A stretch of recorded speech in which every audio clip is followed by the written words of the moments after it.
অবহেলার চেয়ে একাকিত্ব অনেক সুন্দর। জীবনে মানুষের প্রয়োজন আমার, তা আমি অস্বীকার করি না কখনো। কিন্তু এমন কোনো সম্পর্কে নিজেকে জড়াতেও চাই না যেখানে আমি গুরুত্বহীন আর যেখানে আমি অবহেলিত। আপনার উপস্থিতি যদি কারো কাছে মূল্যহীন হয়, তাহলে নিজেকে প্রমাণ করার জন্য বারবার আগ্রহ দেখানো শুধু নিজেকে ছোট করে তোলা।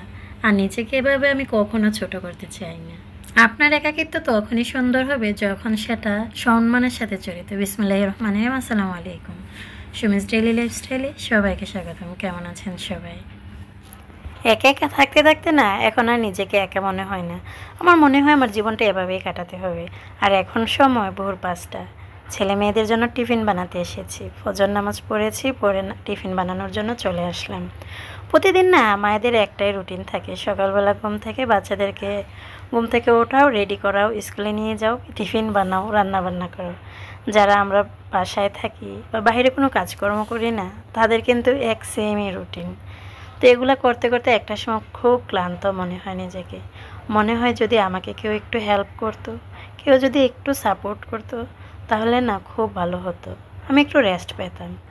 কাজ করতে করতে একটা সময় যখন ক্লান্ত হয়ে যাই, তখন একাকিত্বটা জীবনে বেশি ফিল করি। আর আমার বাসায় কোনো হেল্পিং হ্যান্ডও নেই যে আমাকে হেল্প করবে। আমি আমার বাসার সমস্ত কাজ একা করে যাই। তারপরও না একদল লোক এসে আমাকে বলবে, সারাদিন তুমি কি করো?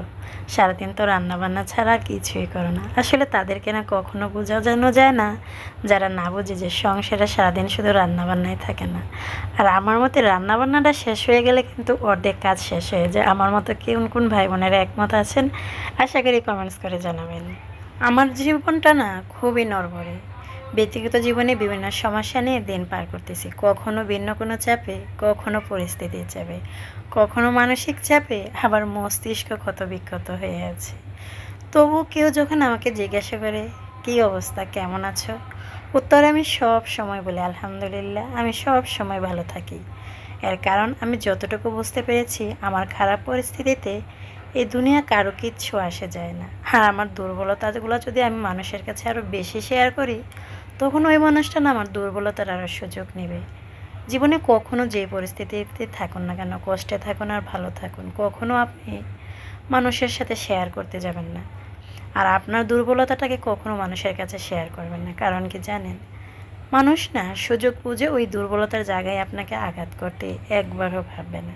এটা আমার জীবন থেকে বাস্তব অভিজ্ঞতা নিয়েছে। আমি আপনাদেরকে এখানে সাজেশন দিচ্ছি না, বাট আমার কথাটা আমি বললাম আপনাদেরকে।